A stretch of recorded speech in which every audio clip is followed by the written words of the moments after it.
Tyson. Oh, pila ka na dito.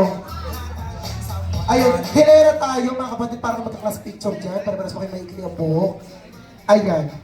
Okay, para tayong PTA, batch 89. Okay. Perfect. So madali lang, nakakaloka kasi yung araw eh. Ayun, perfect. Kaya nga, masusunod tayo nito eh. Semana Santa pa naman. Okay. Dito po ang tingin natin. Wala pong pupunta kung saan-saan.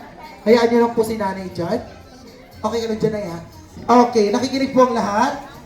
Okay. Bago ang ating official instructions, gusto muna namin marinig ang inyong pangalan. Very, very quick lang ha. Nakakahinga pa po kayo ng maayos. Parang anytime bibigay na siya. Okay. Pangalan po? Loretta Taula. Angelita, Loretta, Luz. Luz, Jennifer. Jennifer, pabagets ng pabagets. Ano? Ito naman kasi. Although, pangalan po?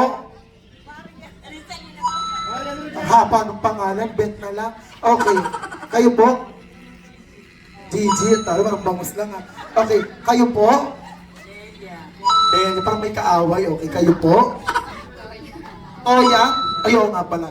Si Toyang. Ito may kasama tayong polis. Ang maglalakas loob na kumuha ng kung ano-ano. Papapolis natin. Okay. Madali lang ang ating laro. Noong year 2010 na uso ang Hepe Pure. Pero ngayon ni-level up na. Pure Hepe lang gagawin natin. Joke. Ito naman ito mga patola. Hindi, joke lang. Ganito na ang gagawin natin. Ang pangalan ng ating laro ay Binondo Game. Okay?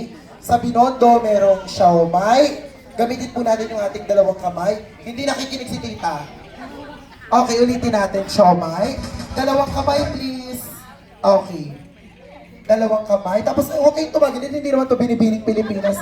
I-ano nyo i-herb. Nakagano talaga sila eh. Mabuhay. Okay.